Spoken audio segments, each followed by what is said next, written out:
My name is Chad Etzel. I'm the host of the 8th Day Coaching Podcast. Thank you for tuning in today. I'm also a trained and certified leadership coach, and my goal is to help you overcome stress and master your time, your money, and your God-inspired future. Now, typically this podcast is about leadership coaching, but I've been encouraged by a number of my friends, a number of the people that I've talked to apply these leadership coaching principles into our personal lives. And specifically with this new series, I'm calling it Catholic, Single, and Flourishing. The goal of the series is to help you as Catholic singles live your God-inspired calling, your vocation today, but also pave a path for the future. So feel free to check out this episode, check out the description in the show notes below, look for the links for the new podcasts and ways that you can connect with me, and also check out a free resource. It's an ebook that I wrote about helping Catholic singles break the cycle of pressure and inaction. With that, here we go with the episode. Everyone, welcome back to the 8th Day Coaching Podcast. I am pleased to share that Cristina Whalen, founder of the Culture Project, is joining us here today. It is awesome to have her. I've known her for about a decade now. And as I mentioned, she's the founder of the Culture Project. I've mentioned the Culture Project several times in previous episodes. But the Culture Project's a mission organization that proclaims the dignity of the human person and the richness of living sexual integrity, inviting our culture to become fully alive. And we're going to be covering more of Cristina's story within this episode, so I'm going to reserve that instead of putting it in the bio, and more on the Culture Project throughout this episode, so just stay tuned for that. But most importantly, she is now wife to her husband, Jamie, and has one son, James, and another child on the way. So, Cristina, thank you so much for joining us today. Chad, thank you for having me. I'm honored and excited to be here today. All right. And you're now in South Carolina, which I imagine is very different from where you grew up with in Philadelphia. So Yes, how sir. is South Carolina treating you? Well, I have to say, so far so good. I did move here during a crazy time with the global pandemic starting and newly married and having babies. So I feel like I'm just kind of getting out and getting to know the local lay of the land. But the neighborhood that we live in is awesome, and Southern hospitality is real and alive. I'll say that. So people are Incredible. just friendly. Yeah, it's a nice place to live, and the weather is pretty darn mild. So I miss family and friends in Philly, but it's a lovely place to live. Yes, for sure. I can imagine that. What was the draw there? Is Jamie from there, or what's the reason for South Carolina? Yeah, so even though Jamie's family is from the Boston area, so there's a lot of that Northeast influence in his family. His parents, gosh, when he was just a young boy, moved down here for work-related reasons, and he's an attorney and has his bar here and has a lot of connections, and so we just thought we'd start out life down here and see where it takes us. Incredible. Incredible. That's awesome. That sounds like a good place to be. I've heard a lot of really good things from South Carolina. Personally, I haven't been there, but it'd be great. Maybe I should come and visit at some point. We'll have to remedy that, Chad. You'll have to come and visit us Awesome. for sure. Yes, and as I've shared with you, I talked about this podcast series, Catholic Single and Flourishing, and I know that this topic is near and dear to your heart, which your listeners, our listeners, are going to be able to hear why in a moment. But the idea behind this, the vision for this, is helping Catholic singles live their vocation today and prepare a path for their futures. Because I know a lot of the relationship education tends to be towards middle schoolers, high schoolers, college students, and the young adult crowd oftentimes tends to be forgotten because you also still have engagement and marriage prep stuff. It's for couples, but specifically for the singles, that's what we've been talking about with this series. And I felt it fitting to bring you on because you have firsthand experience of living this journey, being on mission for God as a single person, but also finding your husband in the process. And so you got married like mid 30s, right? And you were Yes, watching sir. many of your married friends, your friends get married, which is not an easy thing to do. I just really think that your story is going to provide hope to so many people listening to this. And let's just start with your story. We'll get to the personal side in a minute, but more on the mission side. You felt called into ministry. You felt called to establish the Culture Project. How did that call come about? Where did that start, and how did that go to really getting the Culture Project kicked off? Well, thanks, Chad. That's a big question, and that could be a whole podcast in and of Mm, itself. So, yes. a podcast episode. So, I'll try to keep it down to the basics here. But just from a young girl, I felt just this real call and passion, particularly in the abortion area, and just you know children, the truth comes out of the mouth of babes. And when I learned, I'm the oldest of four, and when I saw my mom pregnant with my youngest sister, I felt the baby kick in her womb. The reality of that life was so clear to me. And when I asked my parents about abortion, and they shared with me, age appropriately details, I was horrified and shocked. And yeah, Mm, from a very young age, just really felt this desire to speak out for the preborn, the unborn, and that got me down on a path of kind of pro-life activism from a real young age, giving speeches, like in fourth grade and whatnot, and my parents taking my family, all of us to the March for Life every year, and bringing us out actually to pray outside of abortion facilities and to really do something about this, to not just be horrified, but to do something. And that just was a path that led me down a whole path. And along the way, I really discovered the church's beautiful teachings on chastity, on sexuality.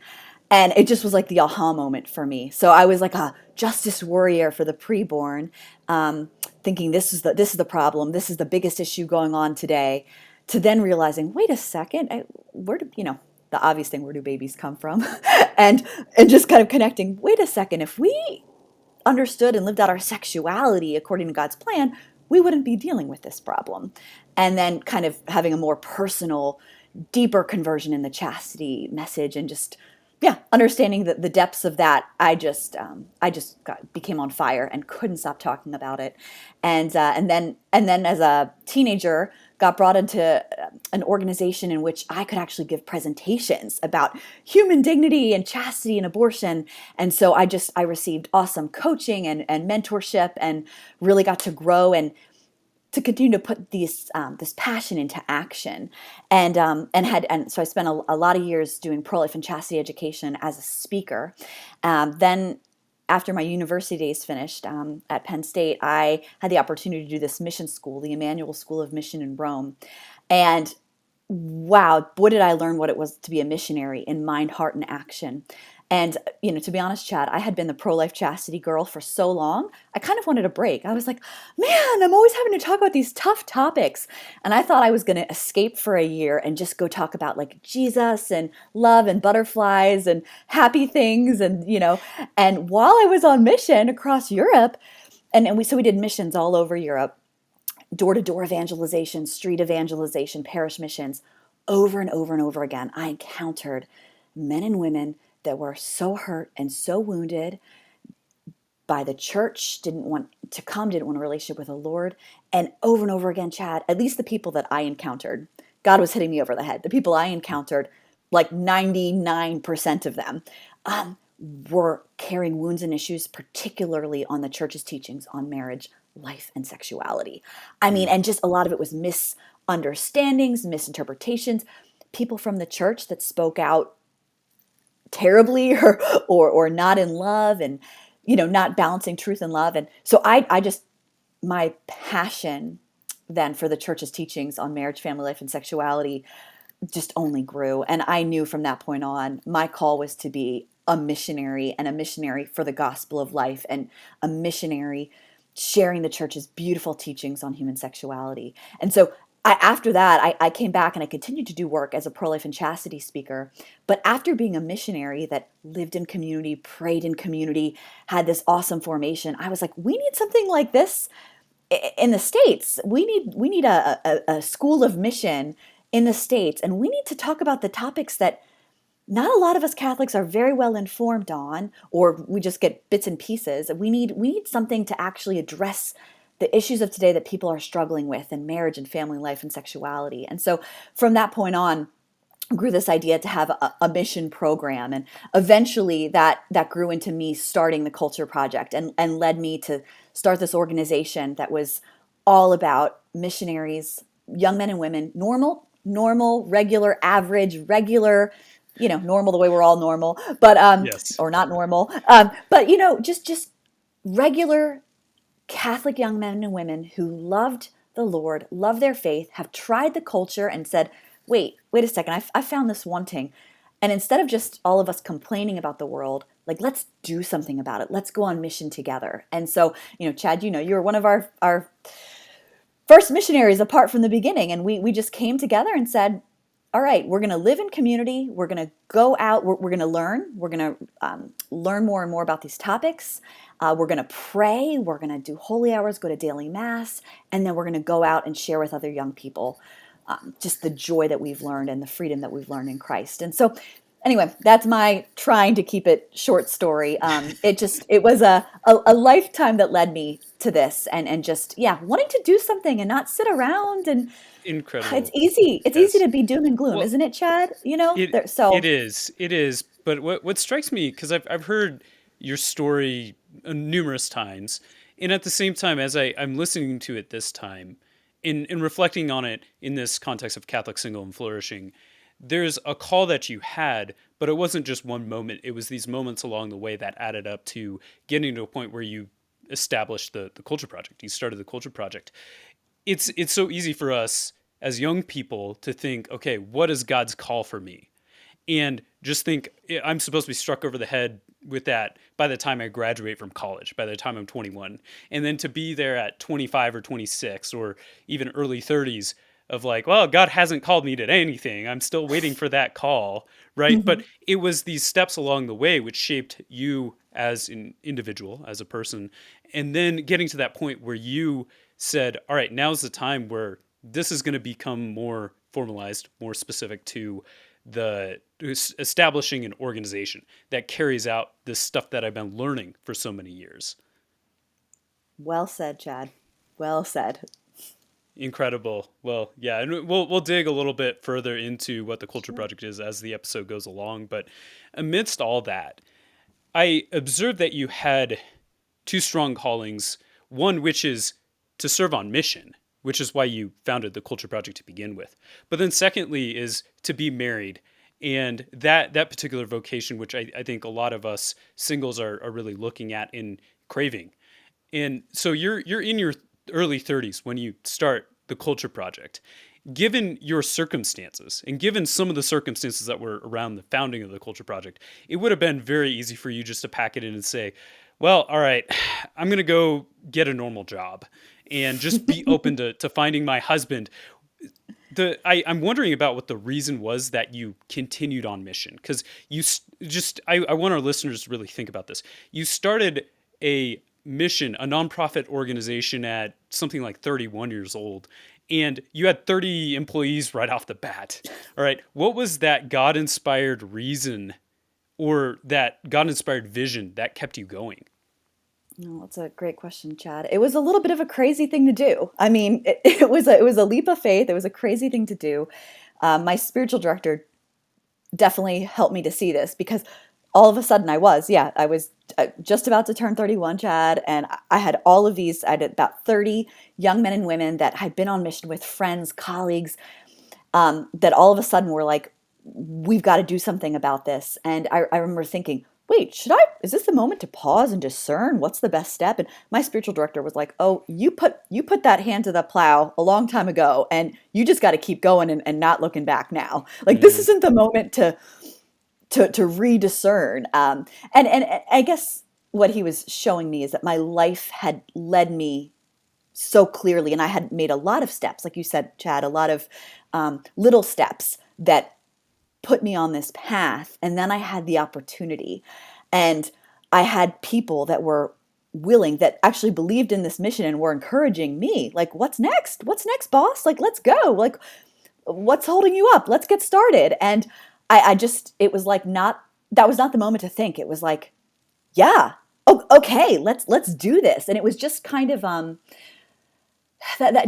moment of, wow, a lot of choices over my life have led me to this point, and now it's the obvious next step. And I think that can be mhm. something, especially on this podcast about being single, and it just all goes together. Sometimes we think there's going to be this one fantastic moment where everything is clear, and I haven't found that to be true. I found it to be one step at a time. At least that's how God's worked in my life. And yes, I've had a passion and a vision that's been consistent and clear, but it's been one step at a time. I never thought I'm going to set out to start a missionary organization or have my own nonprofit. Or that was never a dream or a vision of mine. It was a mission and a call to action.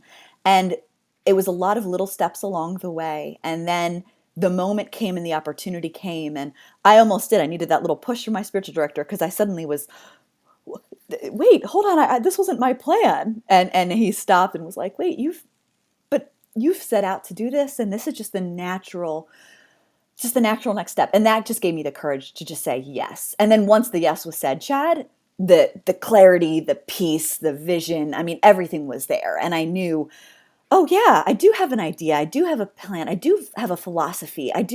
There is a way that I think this ministry should run. I think there's a need. And it just kind of all came together. But I had to kind of say that yes, in a place of a little bit of uncertainty and a little bit of turmoil. And so it just, I wish I could say I had some grand, but it was simple. It was the simple next best step to make. And gosh, boy, do I just think that's a huge thing in life, at least for me. Everything, every day. It's just take the next best step. For And sure. that's the best way to live, It I think. sounds like that there's a lot of really good discernment that's there. One which is you look back at the journey and you see the ways that things have been unfolding and the ways that you participated in God's will, and then getting to this point where you were, and okay, what is that next step? Just looking at that journey previous, but also seeking counsel, one with a Yes. spiritual director, so another human Yeah, being where you can have a conversation with, and then further, of course, taking it to prayer and of course. having those different aspects really led to good discernment. Because I think in some ways or another, a lot of times it's easy to favor one aspect over the other, or just even over spiritualizing things and just like, oh well, I think there's a sign here where this door's closed, that means I just radically change things. So Totally. it makes sense that having these different voices, one from your story, spiritual director, God, through prayer, all adding together and all coming together, continuing, helping you continue on the journey forward, was something that aided with the decision to start the culture project. Totally. And Chad, I think just my spiritual director helped me to not overthink. And I think that's something that we Hmm. can, in discernment, yeah, lean to sometimes overthinking it. And it's like, yeah, That's there's a right. place for that, but everything doesn't have to be perfect. And in a sense, it didn't fit my plan to be starting an organization in my early 30s. I mean, Right. I was like, I Right. want to get married and have Yes. family, you know? So, but, Monsignor Riley, right? You Yeah. know of him, Yeah. just a hero, legend, mentor Yes. to many of us. I remember him sharing. I brought a group of college students to him to learn how to do sidewalk counseling outside of an abortion facility, and I remember someone asking him, Father, how do we discern? How do we discern? He said, "Whew, your generation, you guys all over discern. You overthink and you over worry. It's pretty simple. I'll never forget it." He's like, it boils down to a couple things. Do you want to do it? Like, do you have a desire to do Yes. something? Do you have the ability to do it? And is the opportunity there? So, and Mm, he's like, mm, that's it. Don't keep thinking. I was like, right. wow, that's really good feedback. Yeah, that's crazy. They're just laying those simple things out there, because the fruit of the spirit, one of them is joy, Mm, and that's really where's that desire. And then God gives us talents and he gives us opportunities, and all those three things totally, aligning helps us to recognize that's maybe where God is calling us to be next. So let's totally. dig into your story a little bit more on the personal side, the dating Sure. relationships, and at this time you're establishing this organization, getting people motivated to work and serve the Lord in this way that you've spent a decade or so preparing for. And there were challenges. I know, just kind of being an outside observer, and relationships that didn't work along the way. Just tell us about those challenges amidst like your own dating life while you're establishing this organization and running the culture project, and then eventually how you met Jamie, your husband.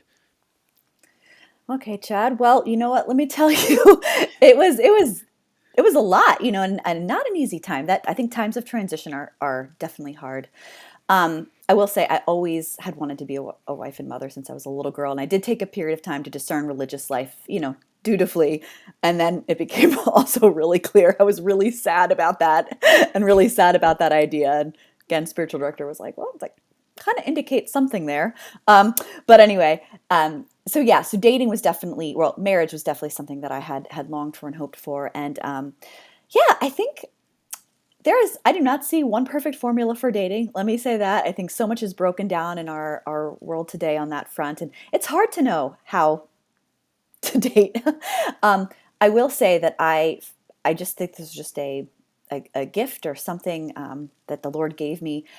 I always valued, I mean, always, like, my overarching feeling had always been that single years were just a gift. Mm. I never felt I had a longing for something that I didn't have, but I saw the opportunity. And so I just, there are things that you can only do when you're single, and a freedom that you have. And I felt this while I was single. Like, it's different for me to say this now as a married woman with, a baby and another one on the way, and to be like, oh, those days. But I'm so glad I took the adventures, Chad. Hmm. So I was Hmm. determined I'm not going to be sitting around sad or like pining for something that I don't have now.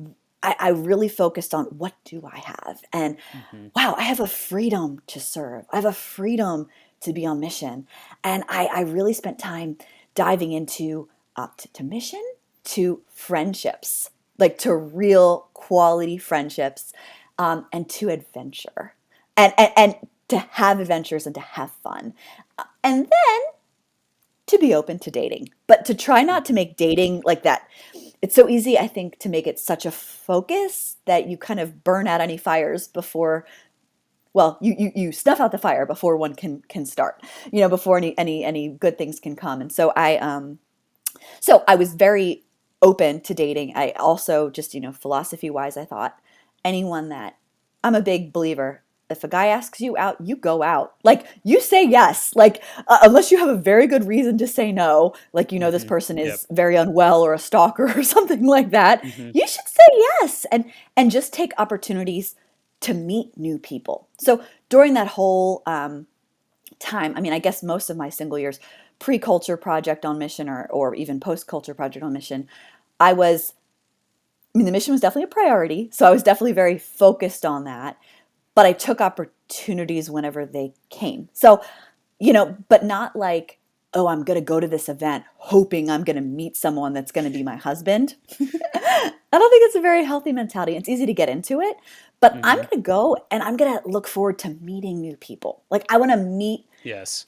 new people, get to know people. And that's how I also saw dating, like, and especially going on a date or a couple dates with someone, it's getting to know someone and doing something fun. Like, I don't know, I just wish we could bring back dating culture. I just think it's so important to just, we have such a pressure, and I think especially in Catholic circles or Christian circles where we want to date well, it's Hmm. easy to be like, okay, by the first date I have to ask these questions or know these things. And I think it's meant to be a little more organic than that. And, yes, we're not meant to be messing around or playing with people's hearts, but I think there's something to be said about just meeting people, getting to know people, and having adventures and fun. So I, during this time, was trying to, while being a very focused, my husband now is, when we talk about just the beginning of Culture Project and different things, he's like, wow, you really had the blinders on. I was like, yeah, I was really focused. It was just, I was very focused and very determined.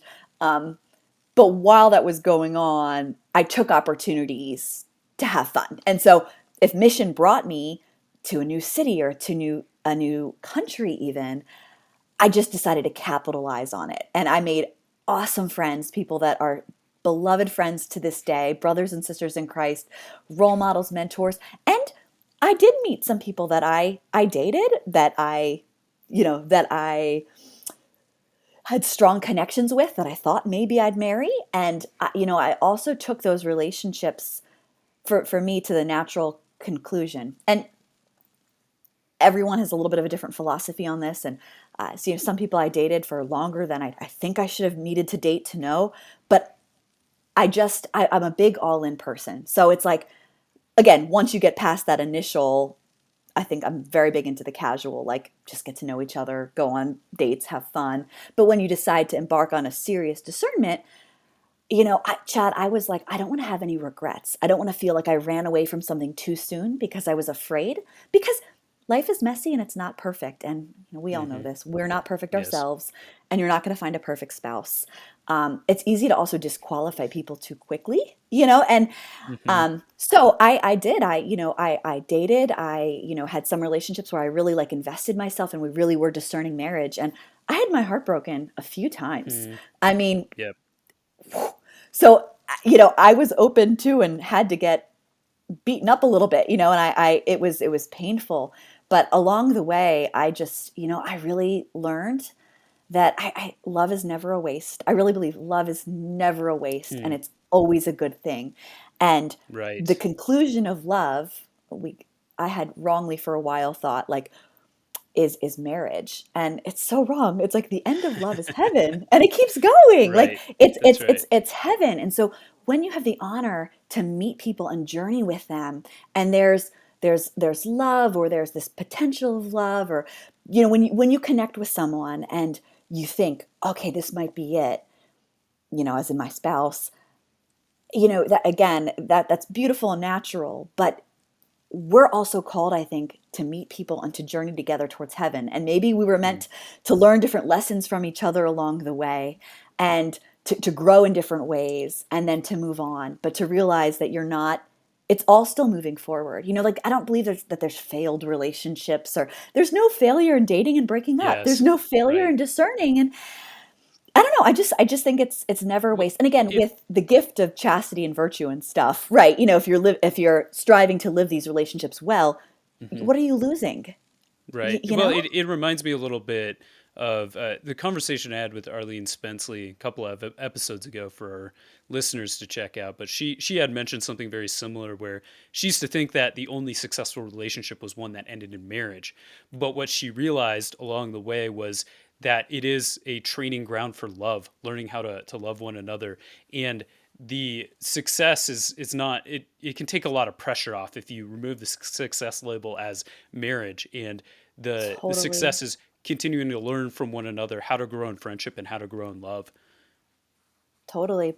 And Chad, I'd gotten to a point of, being on mission, enjoying my single years, yeah, and using the fact I'm free. I can visit my friends that have just had babies and spend time Yes. with them and help. It's so cool.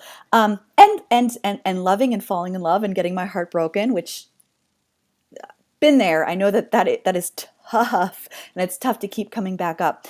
But I was at a point that I was in my mid 30s, and I remember I had just come to a conclusion that someone that I was dating and had been just, actively discerning marriage with, Hmm. I just knew this was not the right fit. This was not meant to be the man that I was marrying. And it was hard. And I was like, I have to end this. And even though I was the one that had the clarity on that, it was still painful to do and painful to close the door. And I remember I closed that door and I thought, well, that's probably it. I'm in my mid 30s. That was probably the best shot I had at this. Probably not going to happen. And I remember kind of almost feeling resigned, in a good way, but also in a not there was a not good part of it too.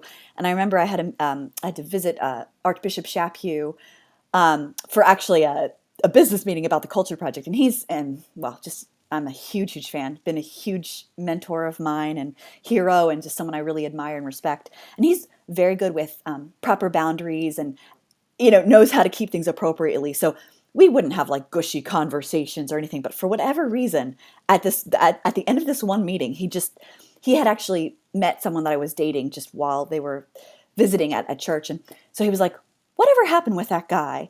And I was like, oh, Archbishop, we broke up. And he was like, and kind of not surprised, I think, that didn't work out. And I just said, I don't know. I just, and I guess he could sense I was thinking this is just never going to happen and that's it. And, I have a good Mm-hmm. life and I'll just make the best of it and everything. And he just looked at me all over again. He was like, Christina, the Lord has just been so faithful to you and you've tried to be faithful back to him and what he's given you. And he's like, I have no reason to believe that the Lord does not want to give you this deepest desire of your heart. And I was like, Wow. whoa. And he's not, he's very realistic and he's all about Christian joy and hope. But he's not like going to just say fluffy things to make you feel better. So hearing that from him, a very direct man, it just it was just the words I needed to hear. And then he gave me a couple pieces of advice and he said, look, just, make sure you take time for yourself. You're on mission, you're working hard. That's great. Don't stop, but just give yourself a little time to have fun and be open to the opportunities that are right in front of you. Just be open. Literally, Chad, within 24 hours, I was on a plane out to the West Coast to do some work for a culture project.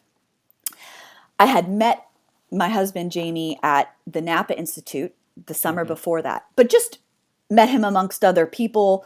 Yes, I thought he was very handsome and I enjoyed talking to him and he later found me on Facebook. So there are good things about social media.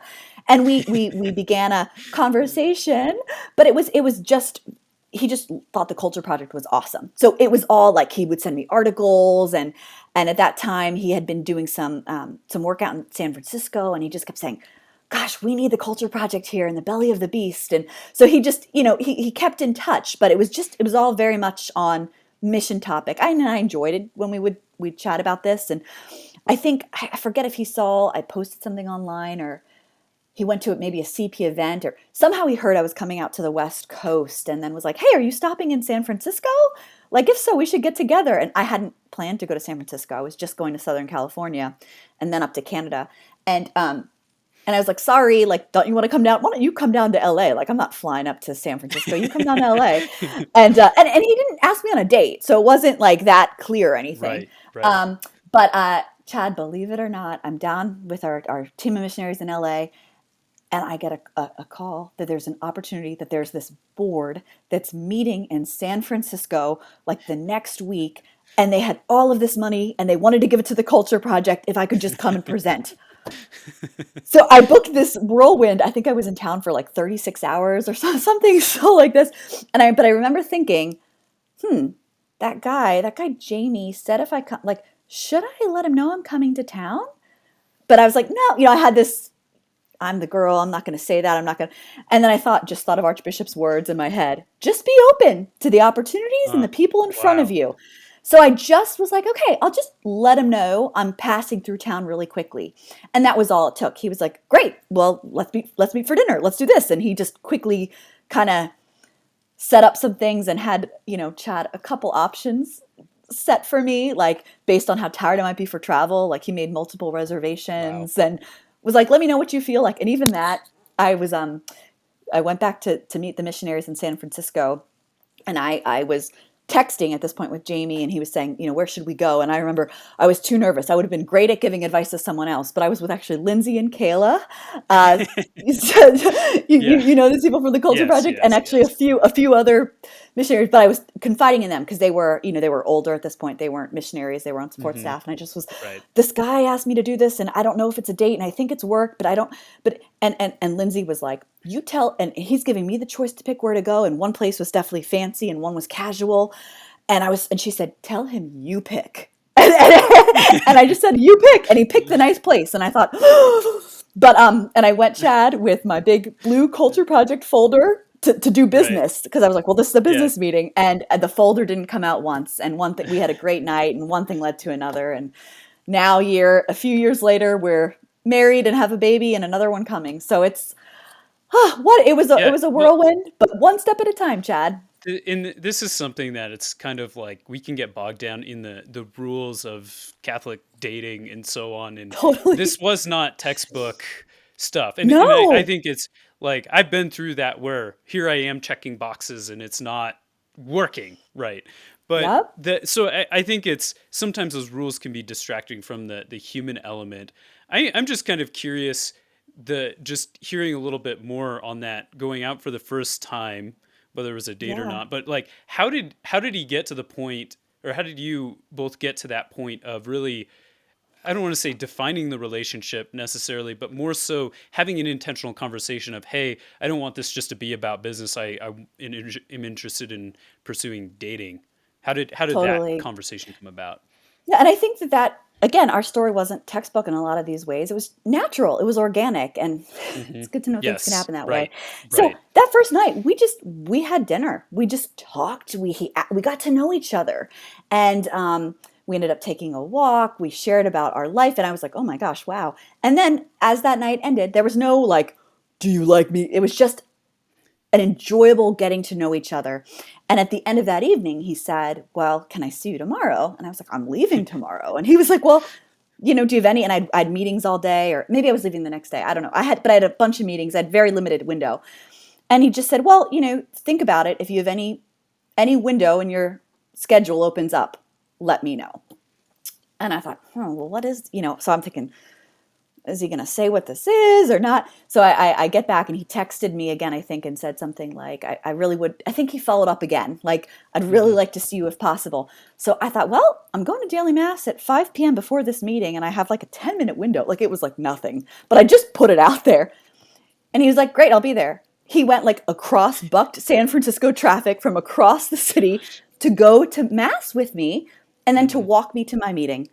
And so I was like, oh my gosh, maybe this is something. And then after that, it was quick. He dropped me off at my meeting, and then he said, well, I know you haven't had dinner because you were at mass and you'd fast before mass, and can I take you to dinner after your meeting? And I was like, well, I have no idea what time this is going to end.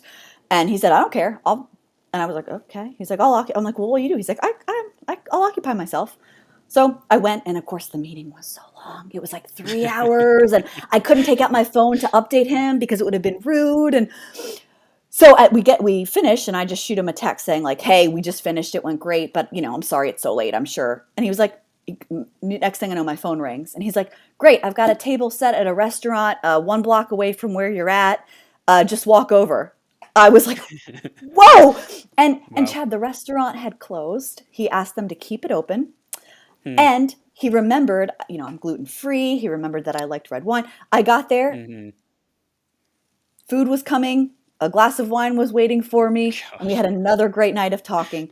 And then at the end of that evening, he walked me back to where I was staying, to the convent in San Francisco, and said, "Okay, just I need to be honest with you. I, I I'm conflicted here. I love the Culture Project. I love your work. I want to help with this. I feel really drawn to that, but I'm also very interested in you." And he just Hmm. put it out Yeah. there, and Yeah. and he was in a place of transition with his own life. Had recently also ended a relationship that he had Hmm. discerned and thought that's the end. We both had very similar stories, and he wasn't Gosh. sure where he was going to end up living with work. He was interviewing for different things, and he was between stuff. So he was like, he's like, I'm not in a good position to really pursue or act out right now, but I need to tell you this is my interest. So what again, this wasn't perfect, but it was clear. It was honest. He told me he Hmm. was interested, but also that I'm not. He's like, can we just keep in touch and talk while I'm in this transition? But he was clear that he was Hmm. interested. But he's like, let's just get to know each other and talk. And so for a few months, that's what we did. We chatted on the phone. We wrote each other, and we did our own things. I wouldn't have considered that we were really dating or exclusive, but we knew that there was a potential interest, and neither of us wanted to mess around. We were too old. We were long distance. We respected each other. We liked each other. So we just got to know each other over a few Hmm. months, and then he came up to Philly and visited me, and that months later, and then we actually started to formally date once we kind of he was made some decisions about his next steps, and Yes. yeah, one thing led to another. So it was That's yeah. incredible just to hear that. In I mean, we can go into so many different directions, but what's sticking out to me is just the openness on your part, and there's the intentionality on his part. And also for our listeners, I mean, these are things that we can learn from in terms of virtue, but also it's like this all came together very well, and God works in his ways and in his due time, and also not to expect everything to work out exactly how this story is. I think you mentioned this earlier, Totally. where God's going to work in our own lives in different ways, and Amen. each story is unique unto itself, and I've mentioned that several times within this. So it's like but I think in a way God had been preparing both of you to that those moments, and Totally. really I think too he's probably responding in a way where you're sending him signs, just whether it's conscious or subconscious, where he's receiving that, because I think some of the stuff that Yeah. he did, had you been kind of more standoffish and not interested, could have come across as stalkerish, right? Yeah, but no, he but was it's just bold. like he was bold, and he was able to work with what you were giving him, and he made it happen. So that's really awesome to hear from that story. And again, I want to move over talking about the culture project, but I do want to point Sure. out something where, because you got engaged and got married during the whole like COVID lockdown stuff, right? So Oh, it's yes. it's like you have this picture in your mind for 30 some odd years of like what you want your wedding to look like, Oh, and Chad. that even was taken away. And I I'll give Oh, you Chad. yeah, we're coming close to the end of our time. Yeah, Want to talk about culture project, but I do want to give you a chance to share a little yeah, bit of that, because you're obviously sure. feeling something there. So Oh, I go ahead. am. I am. Well, so we actually got engaged the October before COVID happened. So we Yeah. thought we were going to have a normal wedding. And so, we had the cathedral in the Archdiocese of Philadelphia booked, multiple bishops that were coming. I mean, tons of priests. We were working on our guest list and, all this stuff. And then COVID hit. And I know it was a hard time for basically everybody. So I'm not going to act like this was just me, but whew, it was not. It was a crazy spring. We were in the middle of marriage prep. This broke down. I was actually in South Carolina to do marriage prep and with him, and I basically got stuck here. Like, I mean, it sounds like I basically got like, stuck here. And so I actually rented like a little studio apartment and just kind of made the most of it. But I thought I was going to spend also the last 6 months before I got married at Philadelphia doing, all of the normal things, going dress shopping with my mom and my sisters, all of this, showers and prepping to leave and packing my room. And well, Chad, I didn't get, none of those things got to happen. I did actually get to look at dresses with my mom and sisters, but because we did that before COVID. But long story short, there was a choice to be made, and it was we had come up for a weekend. And anyway, long story short, I knew I could either get on the plane to go back to South Carolina with Jamie to keep working on our marriage prep, or stay in Philly. And it was that last weekend in March before all the lockdown really happened, and so that was a point. I thought, nope, this is my primary vocation. We need to go do our marriage prep. Now, I Mm. again had no idea how long this was going to all last, but so we were down here, and because of multiple health issues on my family's end, on his end, it was every disaster happened. Let me tell you, that could happen in those months before we got married, and we had to finally make the call to cancel the big wedding.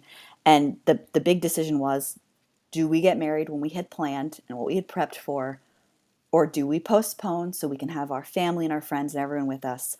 And we prayed about it separately and together, and we just thought, we got to move forward. We're not young. Yep. We've been preparing. We know God's calling us to this, and let's do it. And so, Chad, we got married, the two of us, the priest that did our wedding prep, and we had two witnesses at our wedding.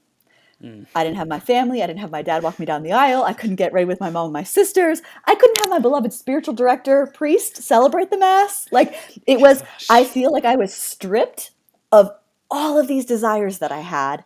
Good ones too, right? Not bad desires, good, beautiful, healthy desires. Um, but I was stripped from everything to be given the gift of receiving the true gift of matrimony, the true gift of my Hmm. spouse.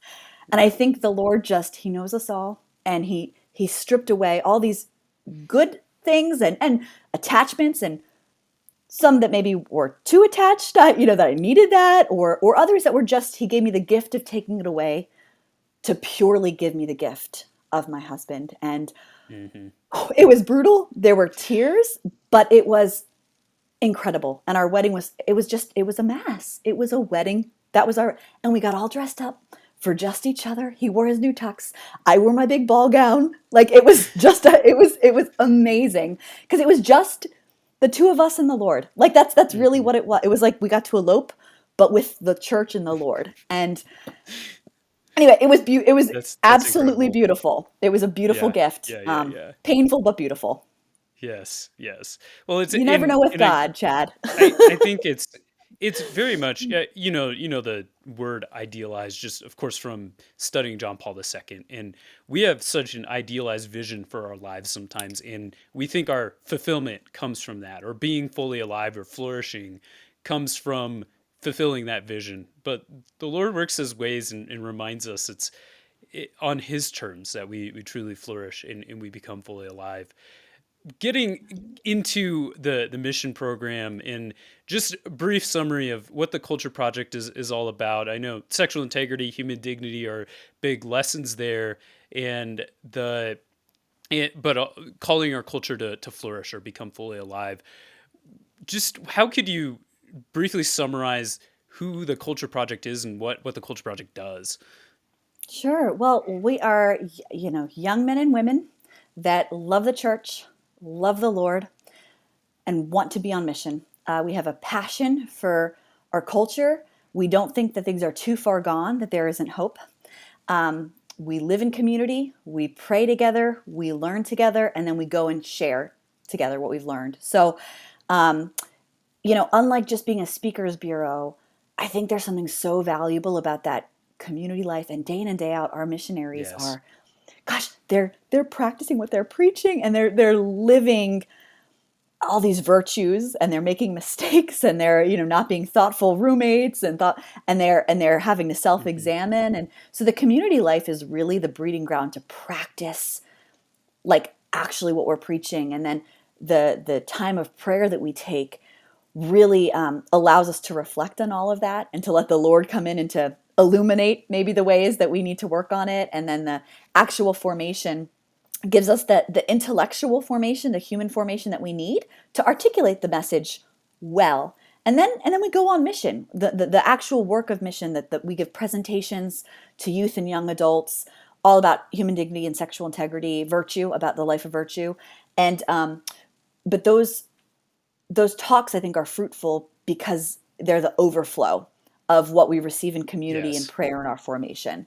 And it's just awesome. I mean, I know I'm completely and totally biased, but I just think it's great. And we give hope. We give hope to the next generation. I mean, to these jaded young men and women that don't dare to hope or want to hope that love is possible, that friendship is possible, you know, lifelong love is possible. We get to go and share it. And we share our stories. It's not just about teaching facts and dogma and truth, which is all very important, but it's really meant to be an encounter of one person to another. And one of the important things is our mission staff, it's men and women that go on mission together and live in community together and give talks together. And it allows the young people to see this actually modeled in front of them. And Hmm. to me, one of the things that's super sad, but also beautiful, a lot of times the teens, if they see a guy and a girl presenting, and they're respectful and they're caring towards each other and they're having fun, they assume they're dating. They assume they're a couple. And we get to eradicate that idea that, wait a second, a man and a woman are respectful and having fun and enjoying each other only if they're dating. So we get to show them, Yeah. hey, this is what a man strives to do, this is what a woman, and the interaction, that interplay is just so needed. So anyway, That's it's an right. awesome That's right. opportunity to, you know, to spend a year or two, a couple years of life receiving formation yourself that you're going to carry with you for the rest of your life, and also actively doing something, you know, actually playing a part of the Lord's plan of mission, of planting seeds in the next generation, planting hope. And sometimes you get to see awesome conversions. It doesn't happen every day, but it happens. It's just an honor to get to do this work and to be a part of this mission. It's just a Yes. total honor. It's just that community aspect I know is a big emphasis, and you mentioned that, and it's a school of love for sure. And I just speaking from my own experience here, Yeah. it's like the friendships that I made are certainly lifelong friendships for me. Some of the best friends that I've had were because of the Culture Project experience, because we're working so closely together and we're on mission for the Lord. We're serving in this way where most of us being in our 20s, at least at the time when I was serving with the Culture Project, are just pouring ourselves out for each other, for the Lord, and being able to speak in the classrooms on the dignity of the human person and the flourishing, fully alive uh, virtue of living sexual integrity is just so fulfilling. And so I just want to encourage also any of our audience who is listening, if you're in recent college graduates, if you're in your 20s, to check out the Culture Project, because just from my own experience, it was just a really incredible life experience for me, and I wouldn't trade it for anything. And it's kind of funny just thinking about this, where I originally heard about you on when you in your interview on Life on the Rock. So it's kind of come in full circle, where it's now we're recording this podcast Wow. for people to check out. And that's how I heard about it. And that's when I put in my application and got hired, and it just that's when the journey started. So anybody who's listening out there, this episode has really resonated with you. I encourage you to check out the Culture Project. And you have a recruitment weekend or an interview weekend coming up, right? When Yes, is that going to sir. be? March 17th to 19th. So we still have some spots available. This is a great time to get your application in or learn more about that weekend. It'll be in Philadelphia, a chance to meet other fellow interested applicants and to meet our Philadelphia mission team in action and some of our support staff. So it's just a great time to mutually discern, because that's what you do. It's a mutual discernment. Is this the right fit at this moment? Is God calling me to do this next year of my life? So we'd love Yes. to see any of you out there. You can find more info on our website, so thecultureproject.org. And to apply to submit an application is just thecultureproject.org / application. You can easily find it on the website.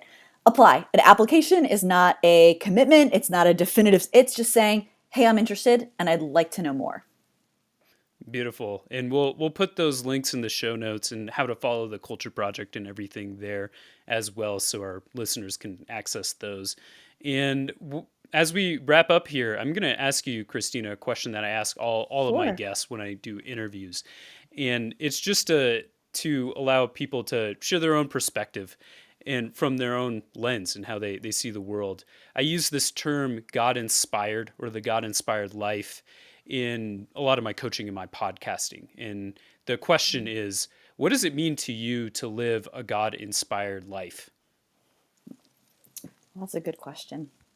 I'm pretty simple, Chad. So the way I see that is, I think, kind of simply, I think it's about taking each day, first of all, as a gift. Just each day as a gift, an opportunity to love and to serve.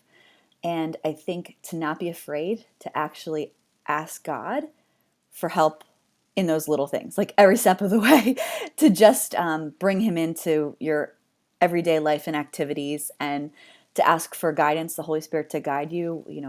Help me prioritize my day, help me prioritize my tasks, help me to take the right steps to meet the right people. Yeah, I don't know. I guess I just see it as a simple thing, one day at a time, living with the Lord, asking Him for guidance and for inspiration, trusting that like you are where you're supposed to be, that God is actually going to act today in my life, that this isn't just a random day, that God has a plan and things for me to do and to receive and to learn and to grow. Yeah, just believing that each day is a gift and not an accident, and that God has a plan for it. And yeah, and to not be afraid to involve Him in the little things. So that helps me a lot. The little things, That's Lord, help me to take that next best step. that's remarkable, and it just strikes me thinking about this in the interview that we've just conducted and how you've lived that out along the way. And so thank you so much for sharing your thoughts on this. And this was an incredible conversation. Thank you, Christina. Thank you, Chad. I'm so honored to be a part of it and so proud of you. It's awesome to see what you're doing too. So I love this. I think it's great. So thanks for having me. Yeah, thank you so much. Thank you for watching this episode of the Eighth Day Coaching Podcast. Be sure to like and subscribe on this YouTube channel, and check the description down below for any free offerings that I have, like my ebook on breaking the cycle of pressure and inaction for Catholic singles. Also, feel free to check out our other offerings at 8thdaycoaching.com.